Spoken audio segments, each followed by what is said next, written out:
If you asked anyone in my hometown about the Carter family, they would have called us perfect.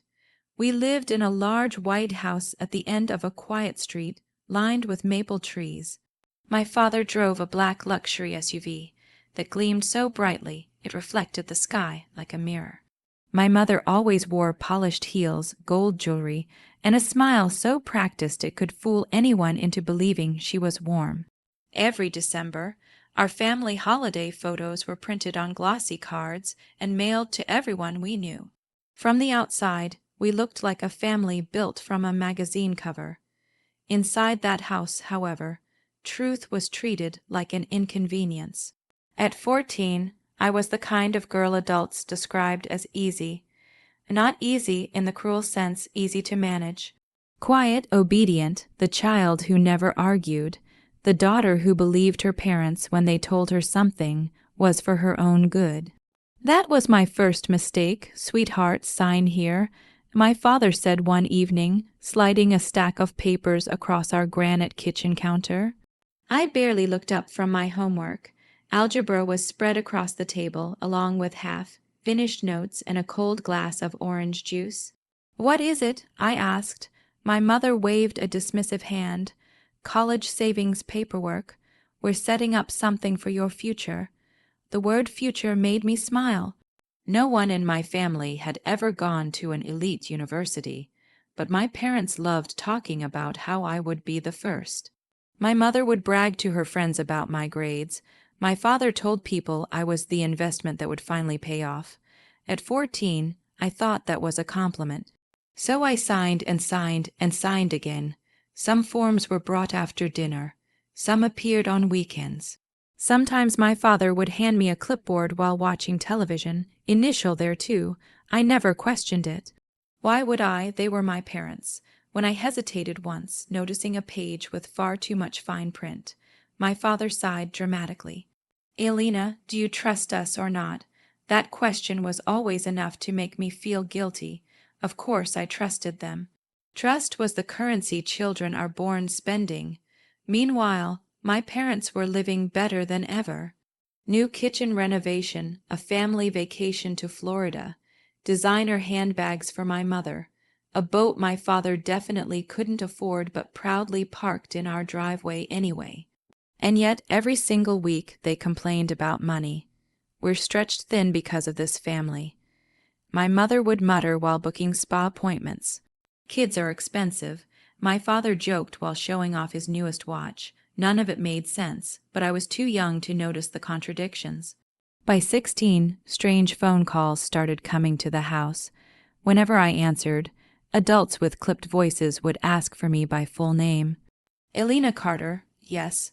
There would be a pause, then a question that confused me every time. "Can you confirm the last 4 digits of your account?" I would hang up immediately, heart racing. When I told my mother, she laughed. "Spam calls, ignore them." So I did. At 17, envelopes started arriving in my name. Not birthday cards, not school mail. Plain white envelopes stamped with red warnings. Final notice. Urgent response required. Past due. I handed them to my father, who barely glanced at them before tucking them into his leather briefcase. "Administrative errors," he said casually. I believed him, because believing him was easier than imagining the alternative. Then came my 18th birthday. No giant celebration, no sentimental gifts, just dinner at an expensive restaurant where my parents toasted to my adulthood. "To Elena," my father said, lifting his wine glass, "to your bright future." Everyone clapped. I smiled. 3 weeks later, I sat in my high school counselor's office applying for student financial aid. She typed something into her computer, then frowned. "That's strange." My stomach tightened. "What?" She looked at me with polite confusion. "It says your credit history is severely delinquent." I laughed because the sentence sounded absurd. "My what?" She turned the monitor slightly. There it was, my name, my information, pages of debt, credit cards. Personal loans, collections, missed payments. Account balances so high my brain refused to process them. 30,000, 70,000, 120,000. The final total made my hands go numb. Over $300,000. I stared at the screen as if it belonged to someone else. There had to be a mistake. A clerical error, a database glitch, anything but the truth. But somewhere deep inside me, a terrible realization was already beginning to crawl into focus. The paperwork, the signatures, the phone calls, the envelopes, every moment I had ignored suddenly rearranged itself into a horrifying picture. And for the first time in my life, I understood something devastating. My parents had not been building my future. They had been stealing it. For 3 days after discovering the debt, I lived in a strange state of denial. I went through the motions of life like someone underwater. I attended classes, answered texts from friends, and pretended everything was normal while my mind kept replaying the same horrifying image. My name on those accounts. $300,000. It felt impossible. I was 18. I barely had $80 in my checking account and a jar of coins on my dresser. There had to be some explanation, something reasonable, a mistake. That was what I told myself the entire drive home after school, gripping the steering wheel so tightly my knuckles turned white. When I walked into the house, my mother was in the kitchen, arranging flowers in an expensive crystal vase. "You're home early," she said without looking up. I dropped my backpack onto the floor. "We need to talk." Something in my voice made her pause. She slowly turned toward me, her expression carefully neutral. "What happened?" I pulled the printed credit report from my folder and slapped it onto the marble counter between us. For the first time in my life, I watched my mother lose control of her face. Not fully, just for half a second. "A flicker enough. What is this?" I asked, my voice trembling. She stared at the pages, then at me. Not confusion, not shock, recognition. My stomach dropped so hard it physically hurt. "Mom," I whispered, "why is my name attached to all of this?" Before she could answer, my father entered from his office, loosening his tie. "What's going on?" I turned to him instantly. "You tell me." I shoved the papers toward him. He scanned the first page and sighed as though I'd interrupted something mildly annoying. That sigh changed everything, not panic, not concern, annoyance, like I was the inconvenience. "Elena," he said, rubbing his forehead, "sit down." My heart pounded harder. "No, this is more complicated than you understand." The sentence made me feel 6 years old. "I understand enough." I snapped. "Why is there over $300,000 of debt under my name?" Neither of them answered immediately. Instead, they exchanged a look, a silent conversation, a language built from years of shared deception. Finally, my father leaned against the counter. "We intended to fix it." The room went quiet, not deny it, not explain it away, just that. "We intended to fix it." I stared at him, unable to process the casual cruelty of those words. "You did this. It's not as dramatic as you're making it sound." My mother cut in quickly. I laughed once, sharp and humorless. "Not dramatic." She crossed her arms defensively. "We used your credit temporarily." Temporarily, as if my identity were a family appliance they had borrowed. "As a minor, your profile was clean." My father explained in the same tone someone might use to discuss mortgage rates. "We had some business issues." Business issues. He looked irritated now. "Yes, business issues. Cash flow problems. Timing complications. Adult things you don't understand." I couldn't believe what I was hearing. "So you stole my identity." My mother's expression hardened. "Don't use ugly words." That sentence broke something in me. Ugly words, not ugly actions, not fraud, not betrayal, just my wording. My voice cracked. "You ruined my credit before I was old enough to vote." My father held up a hand. "Enough with the dramatics. We said we'd handle it." When he hesitated, that was answer enough. When I repeated louder, "We've been making payments." I grabbed the papers again, flipping through missed balances and collections. "No, you haven't." For the first time, my father's patience visibly thinned. "Do you have any idea how much we sacrificed raising you?" There it was. The pivot, not accountability, debt, emotional debt, as if parenthood were a transaction I owed interest on. I stared at him, stunned. "You're blaming me. No one is blaming you," my mother said, though her tone suggested otherwise. "But families help each other." I felt physically sick. By committing fraud. She slammed her hand on the counter. "Watch your tone." That was the moment clarity arrived, not gradually, not gently, like glass shattering. They were not sorry, not even a little. They weren't ashamed. They weren't frightened for me. They weren't horrified by what they'd done. They were angry I had found out too soon. The realization hollowed me out. Every signed form, every fake smile, every "trust us," it had all been intentional. Years of manipulation wrapped in parental authority. I backed away from the counter as if distance could somehow protect me. "What happens now?" I asked quietly. My father folded the papers neatly. "You do nothing." His certainty was chilling. "We'll manage this privately." And no, the words slipped out before I could think. My parents both stared at me. It was probably the first direct refusal I had ever given them. "No." My father repeated, amused. I swallowed hard. "No." For a moment no one moved. Then my mother softened her voice, switching tactics instantly. "Elena, sweetheart, don't overreact. Think about what this could do to the family. The family, always the family." As if I wasn't part of it until they needed my name. Tears burned behind my eyes, but I refused to let them fall. Because somewhere beneath the heartbreak, a new emotion was taking shape, not sadness, not confusion. Something colder, something sharper, the first small spark of anger, and deep down, I already knew this conversation wasn't the end. It was the beginning of a war I never asked for. For the next 5 years, my life became a punishment for a crime I never committed. Every dream I had built for myself seemed to collapse under the weight of someone else's choices. I was denied student loans, rejected from apartments, turned down for jobs that required financial background checks. Once, after making it through 4 rounds of interviews for a position I desperately wanted, the hiring manager called me personally.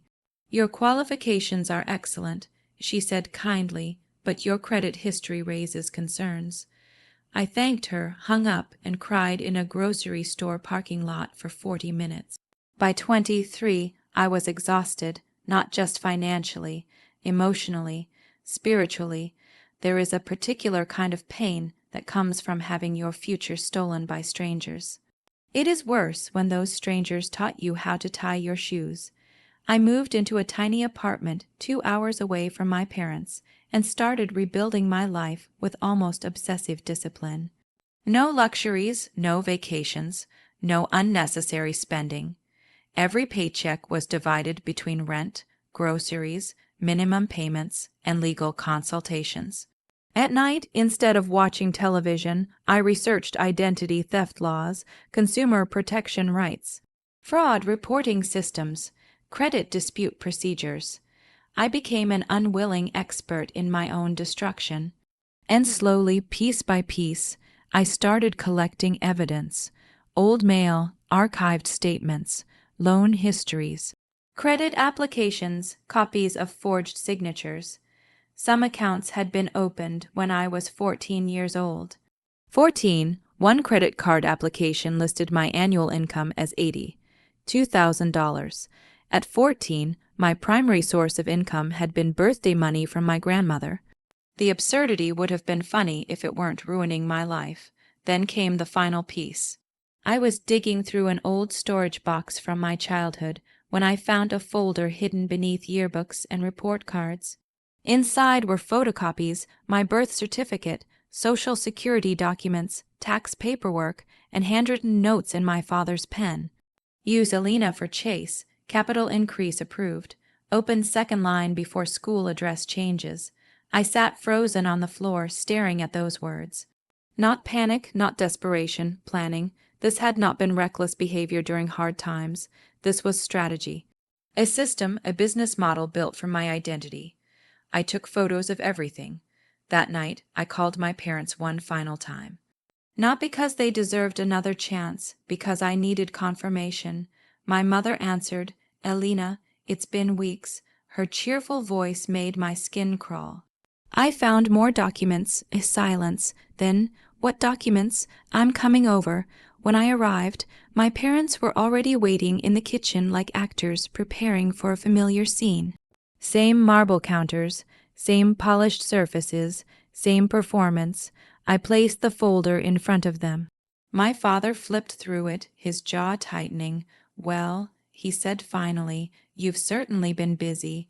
No denial. No shame. I laughed softly in disbelief. "This is all real." He set the papers down. "Elena, enough, enough." My voice cracked. "You've stolen almost a decade from me. We did what we had to do." That sentence landed harder than anything else. No apology, just justification. My mother stepped forward. "We were under pressure. So you chose me. You were family." She replied as if that explained everything. I stared at her. Exactly, family. That was why this should have been unthinkable. Instead, they had treated my trust like an available resource. I gave them one final opportunity, one chance. I said quietly, "Tell the truth. Admit what you did. Help me fix this." My father leaned back in his chair, expression hardening. "And if we don't?" The question was almost mocking, a test. I looked directly at him. "Then I report everything." For the first time, my mother looked genuinely alarmed. "Elena, don't be ridiculous. I'm serious." My father actually smiled, not warmly, not kindly. A smile filled with disbelief. "You wouldn't try me." His face darkened instantly. "You call law enforcement on your own parents." I held his stare. "You committed fraud against your own daughter." My mother's eyes filled with offended tears so quickly it almost would have been impressive if I didn't know her. "How can you do this to us?" There it was again, the inversion, as though accountability were betrayal. Not the years of theft, not the lies, not the destruction, just my refusal to remain useful. My father's voice turned icy. "Family does not involve outsiders in private matters." Something inside me finally clicked into place. A lock releasing, a spell breaking. I had spent years trying to negotiate with people who did not believe I was a separate human being. Only an asset, a name, a credit score, a tool. Without another word, I picked up my folder. My mother followed me toward the door. "Elena, don't do anything stupid." I turned back one last time, and for the first time in my life, I felt nothing. No fear, no guilt, no desperate need for approval, just clarity. I'm not the one who did something stupid. I walked out, sat in my car, locked the doors, and dialed the number I had saved weeks earlier. Federal Bureau of Investigation. Financial Crimes Division. A calm voice answered. "Hello, how may I direct your call?" I inhaled slowly. "My name is Elena Carter," I said. "I need to report long-term identity theft and fraud committed by my parents." And just like that, the war officially began. The strange thing about justice is that it rarely arrives dramatically. Not at first. There was no instant satisfaction after my call to the FBI. No triumphant music, no immediate arrests. Just paperwork, emails, phone interviews. Forms so detailed they forced me to relive every violation in exhausting clarity. Dates, amounts, account numbers, signatures, addresses, evidence. I gave them everything. Every forged application. Every hidden statement. Every handwritten note I had found in my father's storage box. Every account opened before I was legally old enough to sign anything. Weeks turned into months. Then, one Tuesday morning, while I was eating cereal in my tiny apartment, my phone buzzed with an unknown number. "Miss Carter, yes, this is Special Agent Reynolds. We've completed the preliminary financial review." My spoon froze halfway to my mouth. "And there was a pause. We found substantial evidence supporting your claims." My heart pounded so hard I could hear it. Not because I was surprised, because someone finally believed me, not as a dramatic daughter, not as a confused teenager, not as an emotional family problem, as a victim. The validation nearly made me cry. The investigation widened quickly after that. It turned out my parents had been far sloppier than they believed: tax discrepancies, interstate financial irregularities, fraudulent business records, misreported assets. Once investigators started pulling at threads, the entire sweater unraveled. And suddenly, the beautiful Carter family image began to collapse. First came the asset freeze. Their joint accounts were flagged, credit activity monitored, pending financial reviews triggered. Then came the panic. My mother called 23 times in one day. I did not answer. She left voicemail after voicemail. Elena, please call us. This has gone too far. You don't understand what you've done. No, I understood perfectly. For once, consequences had entered the chat. Then my father tried. His message was shorter. You need to fix this. Not can we talk, not I'm sorry, not how are you. Fix this. I deleted it. News spread through the family faster than wildfire. Apparently, my parents had told relatives a very creative version of events. According to them, I was unstable, vindictive, and trying to destroy the family over a misunderstanding. My aunt called first. How could you report your own parents? Then my cousin. Whatever happened, couldn't you handle this privately? I laughed every single time. Privately, that magical word, the family equivalent of burying evidence under emotional blackmail. For weeks, I was painted as the villain. Cold, ungrateful, cruel. Then reality arrived. Investigators started contacting extended family members. Questions were asked. Documents surfaced. Timelines became impossible to explain away. And suddenly, people got very quiet. No more lectures, no more moral outrage, just silence, the kind silence makes when truth finally enters a room. 6 months after my original report, I received the letter that changed everything. I stared at the envelope for nearly 10 minutes before opening it. Official fraud determination approved. Identity theft validated. Multiple accounts discharged pending legal resolution. My hands started shaking. I read the sentence again and again and again. After years of drowning beneath numbers I didn't create, someone had finally cut the ropes. Not all the damage vanished overnight. Credit restoration is painfully slow. But for the first time since 18, there was movement.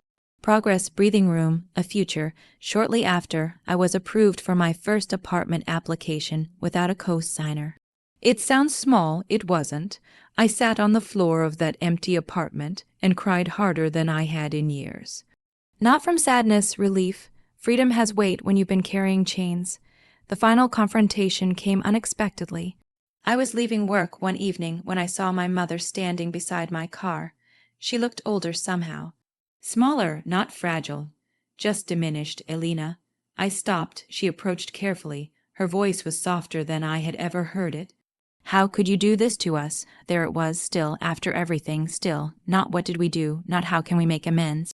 Only that same question. How could you? For years, that question would have shattered me. This time, it barely touched me. I looked at her calmly. You want to know how? Her eyes filled with tears. I nodded once. You did this to yourselves the moment you decided my future was collateral. She flinched like I had slapped her. Maybe truth has impact after all. I unlocked my car. She whispered my name again. But I was already done, not angry, not triumphant, just finished. I got in, shut the door, and drove away. A week later, I received an acceptance email for a graduate program I had once been denied because of my credit history. I opened it 3 times just to make sure it was real. Congratulations, one word. A new beginning disguised as an ordinary email. That night, sitting alone in my apartment, surrounded by unpacked boxes, I held that letter in my hands and smiled. Not because my parents had fallen, but because, after everything they stole, they had failed to keep me from rebuilding. And in the end, that was the sweetest revenge of all.